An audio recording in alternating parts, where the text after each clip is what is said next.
Siempre es una alegría contactar con nuestros amigos, nuestros hermanos de identidad desde Uruguay. En este caso hablamos con Jorge Schneiderman. Hola, Jorge.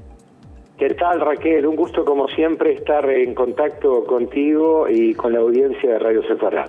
Bueno, hablábamos un poquito fuera de micrófono y me comentabas que el tema que vamos a tratar hoy, podríamos llamarlo el artículo, en este caso es como una columna sonora, forma parte de un trabajo que estás preparando sobre los antecedentes, sobre las etapas previas a la Shoah, al Holocausto.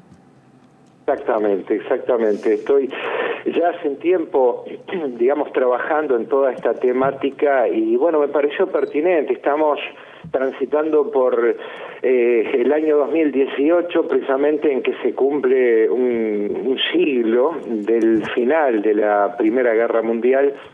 Y bueno, se generó entre ese momento y el comienzo de la Segunda Guerra Mundial todo un proceso de empoderamiento del nazismo, digamos, propiciado por circunstancias que trataremos de desarrollar ahora, ¿no? Un poco partiendo, si te parece, Raquel, de lo que fue a posteriori y luego de finalizada la Primera Guerra Mundial, denominada la Gran Guerra, ¿no? O sea, silenciada la metralla tras la celebración del armisticio de Compiègne, que fue precisamente en noviembre de 1918, las naciones aliadas y Alemania se sumieron en un arduo, muy duro, contencioso, que culminaría el 28 de julio del 19 con la firma del conocido Tratado de Versalles, ¿no? Que fue una instancia que dio oficialmente por concluida la Primera Guerra Mundial.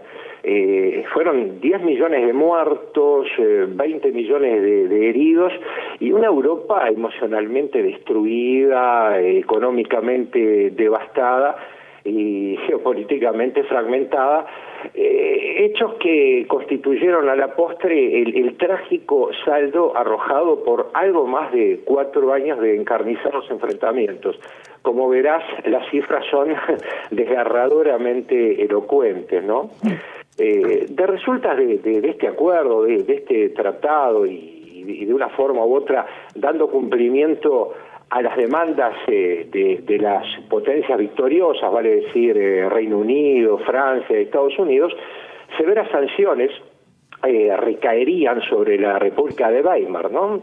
Instaurada en Alemania hacia el final de la contienda, precisamente sobre las ruinas de un agotadísimo Segundo Reich, que se diluyó, como la historia bien marca, en las inconsistencias de su cúpula dirigencial.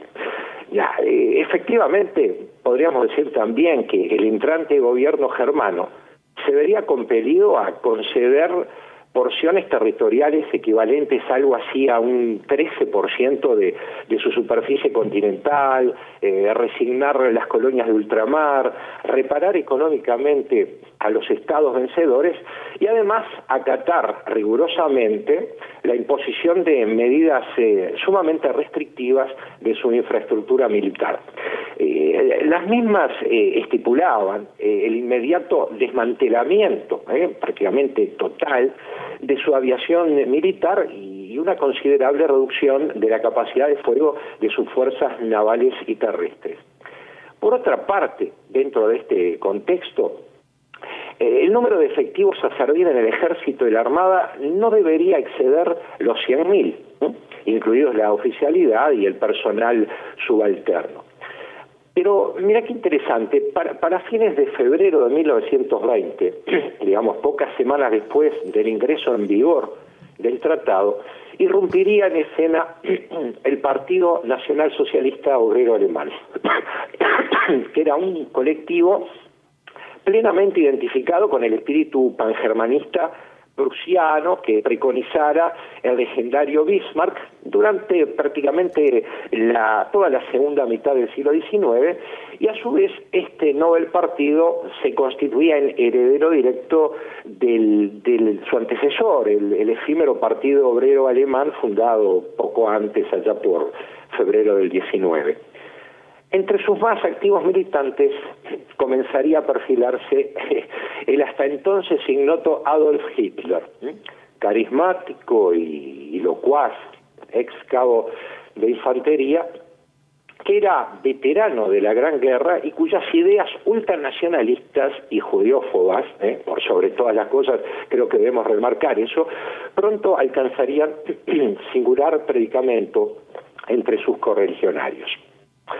En tal sentido, la fulminea estocada al corazón del orgullo alemán infligida por Versalles, sumada al desenfreno inflacionario, la elevada tasa desocupacional y la insolvencia institucional, acabarían en su conjunto horadando el ánimo y la paciencia de los sectores sociales más vulnerables, transformando, la coyuntura en un feraz territorio para la siembra proselitista de este partido nacionalsocialista. En ciertos aspectos, ya sepultados definitivamente en el pasado, los sueños, digamos, imperialistas de rusos, alemanes, austrohúngaros y turcos otomanos, la década del 20 amanecería, ambientando el progresivo reverdecimiento e instauración de regímenes dictatoriales, la proliferación de radicalizados movimientos nacionalistas en países meridionales de Europa, tales como Italia, España, Portugal y Yugoslavia, ¿no? Ahora, ¿cómo fue la ruta de Hitler hacia el pináculo del poder, ¿no? ¿Qué variables coadyuvaron, ¿no? ¿Qué factores concurrieron, ¿no? Convergieron para que se diera todo este nefasto proceso para la humanidad?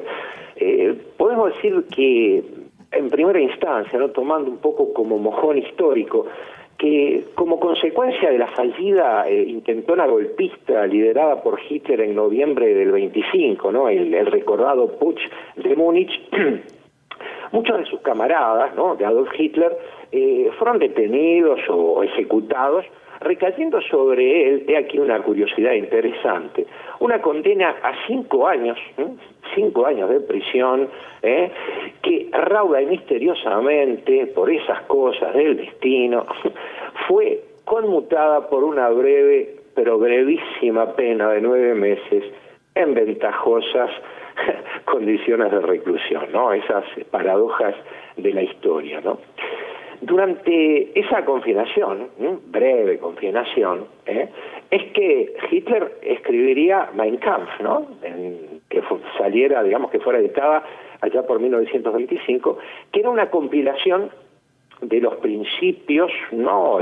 Doctrinales y filosóficos de su pensamiento, ¿no? Y a su vez marcaba, en cierto modo, los planes de acción para el nacionalsocialismo. Esta obra, notoriamente afiliada,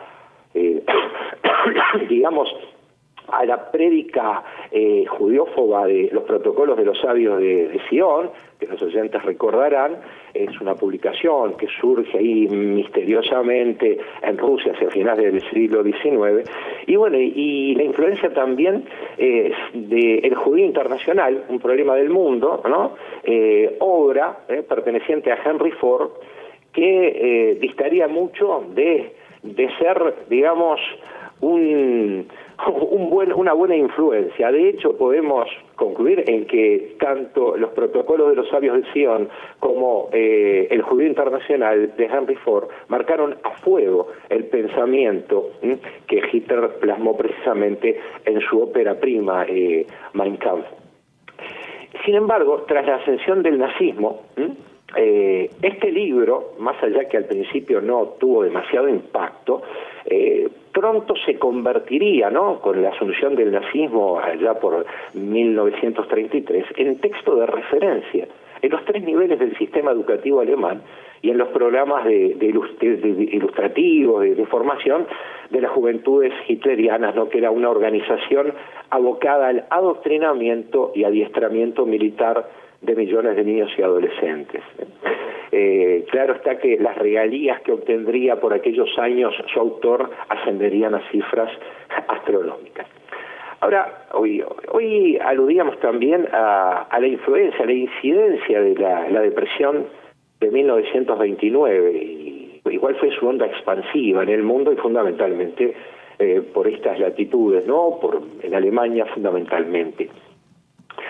Mira, este díscolo e irreverente personaje, Adolf Hitler, a quienes muchos vaticinaban corto vuelo en el firmamento político, lejos de amilanarse ante los magrísimos, podríamos decir, Raquel, resultados obtenidos en sus primeras lides electorales, se ingeniería, era un individuo muy hábil, para poder establecer alianzas con otros sectores de la derecha radical e ir progresivamente ascendiendo en la consideración popular. Podríamos también señalar que el definitivo enquistamiento de su ideario en el entramado sociopolítico alemán sería solo cuestión de tiempo. Estaban todas las condiciones dadas, era un gran caldo de cultivo aquella Alemania. Y por otra parte, podríamos decir que la debacle bursátil del 29 en los Estados Unidos, de la que tanto se ha dicho y tanto se ha escrito, hacía sembrar en esos momentos las estructuras financieras de gran parte del mundo.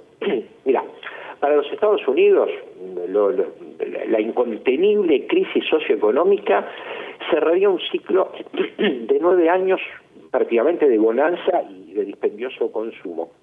Pero a escala global, y esto en mayor o menor medida, esta crisis sin parangón se extendería prácticamente hasta principios de la década del 40, siendo sin lugar a dudas, su más aciaga consecuencia la entronización del nacionalsocialismo en el poder entre 1933 y 1945, ¿no? Esto es, en principio, digamos, aquí es donde se estarían sentando las bases, lo que impulsaría, lo que le permitiría, en ciertos aspectos, a Hitler alcanzar la cúspide del poder. En Alemania, fíjate que en esa década tan trágica, ¿no?, donde se engendró todo esto, donde fermentó todo esto, previo a la asunción de Hitler, allá a mediados de la década del 20, principios del 30, entonces millones de desocupados, pero millones, se agolpaban en las calles reclamando sustento y soluciones. Las urgencias eran terribles, el hambre, la desesperación, la gente deambulando por las calles, era terrible, ¿no? Ahora, gran parte de las industrias también se vieron compelidas a cerrar sus puertas, y el desfinanciamiento, digamos, que arrasaría a amplísimos sectores de la banca y el comercio, digamos, a la quiebra, ¿no? Prácticamente los aniquiló.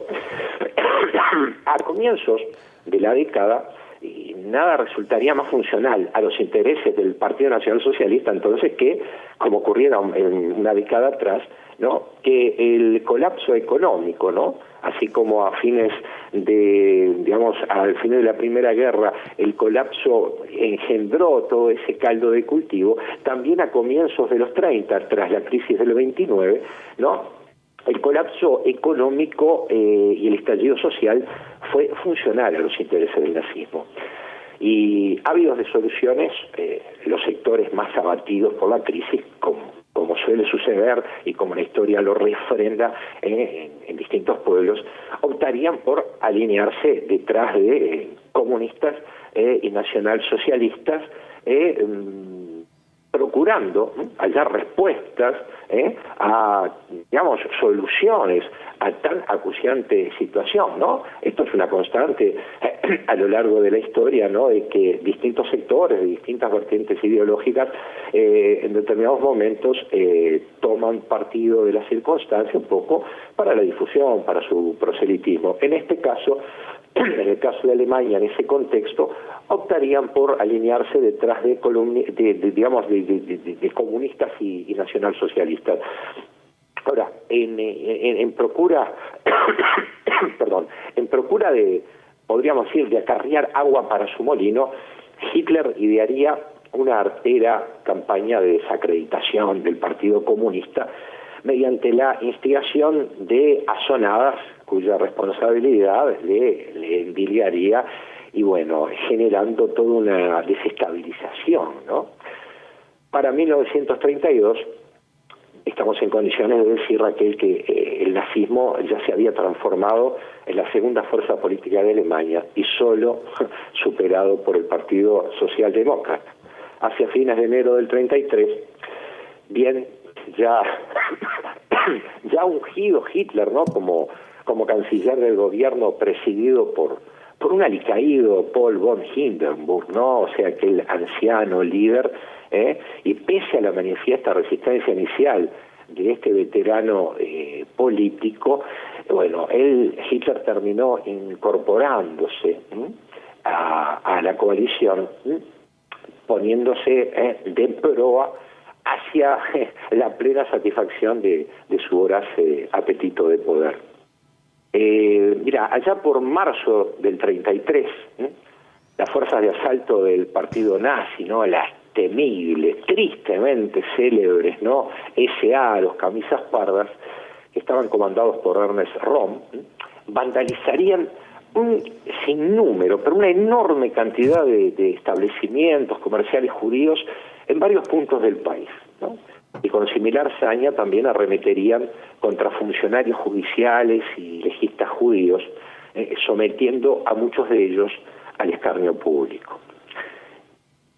Vale decir que si bien estos episodios despertarían airadas condenas desde el extranjero, contrariamente al efecto disuasivo deseado, la misma sería percibida por el gobierno nazi como una provocativa intromisión y bueno, y motivo suficiente para doblar su nefasta apuesta, ¿no? Efectivamente, allá, más precisamente el 1 de abril, si mal no recuerdo, la población sería conminada a no ingresar ese día a tiendas ni despachos profesionales gestionados por judíos, ¿no? El famoso boicot.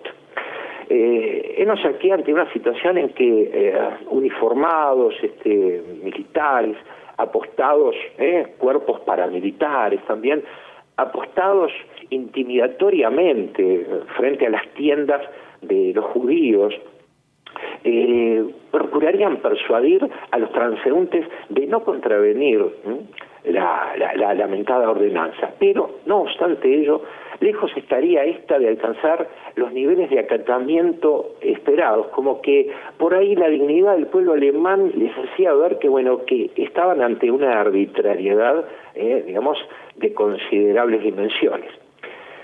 Sin embargo, Raquel, lamentablemente a esta altura ya era fácil, muy fácil presagiar que lo peor aún estaba por venir. Efectivamente, el 7 de abril se decretaría el apartamiento de la función pública de todos aquellos que no pudiesen documentar su ascendencia aria, ¿no? Exceptuando en aquel entonces, por expreso pedido del propio Hindenburg, a los veteranos de la guerra del 14 y a los descendientes de combatientes caídos durante la misma. Tenemos que recordar también, me parece un dato a consignar, que aproximadamente, mirá lo que son estas cifras, aproximadamente 100.000 judíos revistaron en filas alemanas durante la Primera Guerra Mundial, muchos de los cuales fueron condecorados, ¿no? Qué ironía todo esto, en reconocimiento a su entrega y adhesión a la causa nacional del pueblo alemán, ¿no? Paradojas de la historia sí las hay. Y en ese momento, ¿no? Ese 1933, ese abril tan tumultuoso, mientras Martin Heidegger, filósofo al que ya hemos referido, como recordarás en otras oportunidades, sí, para muchos el filósofo más influyente del siglo XX, asumiría ese mismo mes el rectorado de la Universidad de Friburgo en clara connivencia con el régimen nacional socialista. Y mientras ello ocurría, destacadísimos científicos, docentes, investigadores, hombres de letras judíos, eran arbitrariamente desplazados de las cátedras y demás puestos de trabajo. Al mes siguiente, la tristemente célebre quema de libros en Berlín, a la que ya hemos referido en otras columnas, fue replicada simultáneamente en otras ciudades universitarias, dándole proyección nacional a una pantagruélica bacanal de odio y destrucción. Estos fueron, Raquel, digamos, grosso modo, los primeros factores que fueron generando toda esa especie de caldo de cultivo donde luego emergería toda esa vorágine irrefrenable, ¿no?, que conduciría al estallido de la Segunda Guerra Mundial y al Holocausto, ese capítulo tan sombrío, aciago, quizás el más oscuro de nuestra historia, ¿no? Jorge, un admirable ejercicio de síntesis el que has realizado para hablarnos de, como comentas, esos primeros factores que generarían ese terrible momento histórico y social y político que condujo a la Segunda Guerra Mundial y, como bien dices, a la Shoah. Fíjate, como tú lo has dicho bien, Raquel, he tratado de ser breve, sucinto. Obviamente hay multiplicidad de atravesamientos que marcaron también esto. No nos olvidemos que el empoderamiento de Hitler, todo este proceso no fue producto de la aparición de un loquito suelto o de, digamos, un grupúsculo de enfermos de poder, ávidos de poder, que lo soliviantaron y ciertas condiciones. Hay múltiples factores que incluso fueron emergiendo desde la historia, ¿no?, que facilitaron, que provocaron también datos que a veces nos ponen de cara a hechos sorprendentes como la connivencia, la solapada ayuda de otros regímenes supuestamente embanderados con la democracia, pero que en aras de acarrear también agua para su molino, miraron para un costado, ¿no? Ante los ojos del mundo se produjeron hechos de una magnitud, de una barbarie, de dimensiones inconmensurables, y con la aquiescencia, ¿no?, de muchos que luego se rasgaron las vestiduras, tomando para sí el mérito de tener a la bestia nazi en muchas oportunidades en aras de dar curso a sus negocios, a su buen posicionamiento a nivel geopolítico, hicieron la vista gorda, como decimos acá en el Río de la Plata, ante todo esto que estaba ocurriendo. Hay mucho más para hablar, obviamente el espacio que disponemos, que gentilmente me ofrece en esta oportunidad Radio Sefarad, no alcanza para ser más abarcativos, ¿no? Pero de una forma u otra trataremos, quizás en próximas columnas, poder seguir aportando algunos elementos, algunos datos que está dentro de mis anhelos poder, concretar, plasmar en un libro que pretendo publicar para el año que viene. Bueno, Jorge, pues lo esperamos con impaciencia, tanto ese libro como los siguientes artículos sonoros con los que seguro que nos vas a volver a hacer reflexionar. Muchísimas gracias y hasta muy pronto. Muchísimas gracias y un saludo cordial desde acá, de esta fría Montevideo. Cuídate, es verdad que te hemos oído un poco malito. Los rigores del frío han hecho mella sobre nuestra capacidad de hablar con mayor fluidez, pero bueno, de todas maneras, como siempre, un cordial saludo desde Montevideo y el deseo de lo mejor para todos ustedes y la amable audiencia de Radio Sefarad. Hasta pronto, Raquel.